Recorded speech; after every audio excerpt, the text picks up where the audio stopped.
Welcome to my 64th video poll analysis, Charlie, where I break down and analyze the LinkedIn poll that I posted last week and that closed this morning.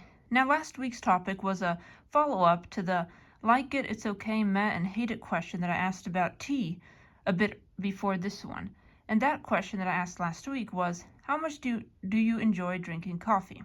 There were 4 answer choices, as with the tea question: love it, it's okay, meh, and hate it.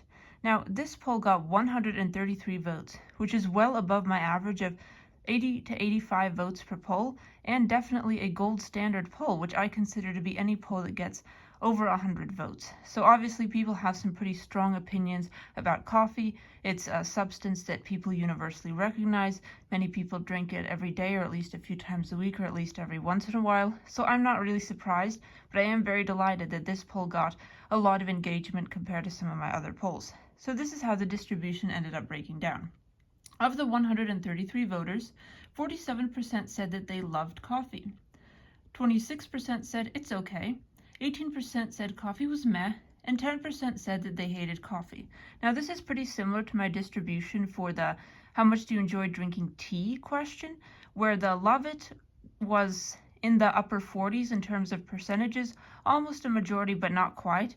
And all the 3 other answer choices kind of got a decreased representation, with hate it being the least popular choice and love it being the most. So it looks like in terms of tea versus coffee, the distribution is relatively the same.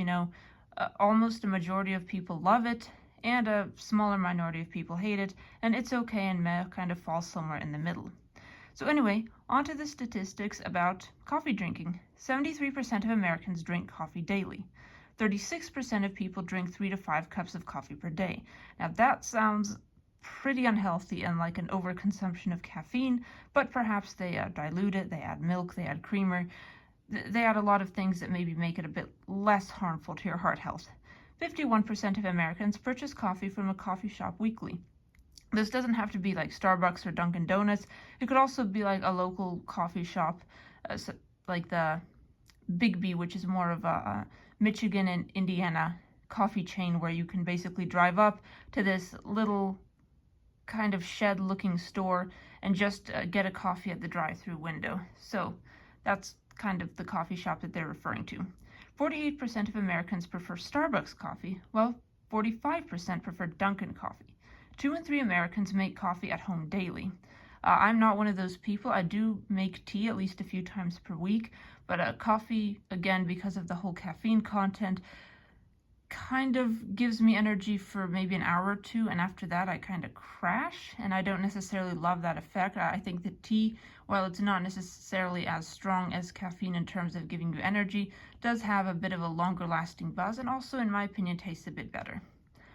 2.25 billion cups of coffee are consumed worldwide daily, and 87% of Americans consider themselves obsessed with coffee. Unfortunately, I am in the 13% of Americans that are not necessarily obsessed with coffee. I am definitely obsessed with tea, and I am a big proponent of it both online and in person, and I will recommend the Lipton tea brand to anyone who asks for it, and maybe even a few people who don't necessarily ask for it. So anyway, Charlie, thank you for listening to my little spiel about coffee, and before I go, I would like to show you the poll as it appears on LinkedIn, just to show that I'm not making any of this up. Here is the poll as it appears on LinkedIn. As you can see, it got 133 votes.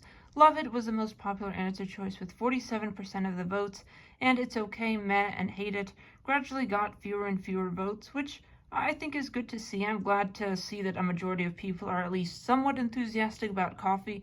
I would say that about 73% of the voters are at least positive about it because they voted love it or it's okay, which I am always glad to see some enthusiasm for the topic that I'm discussing. And also thank you to all 133 of my voters.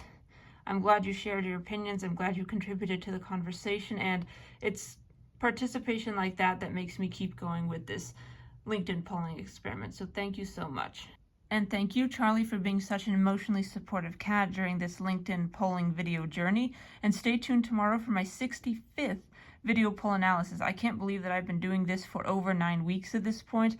I'm certainly excited to get to the 10th week and to keep going with this. It's been a massive help for verbal communication and just digging more deeply into some of these polls, instead of just listing out the statistics, we can have a bit of a discussion about what those statistics mean, what the distribution means, and also some personal anecdotes from my life. Just add a bit of flavor and spice to these analyses. So thank you, Charlie, for being so supportive.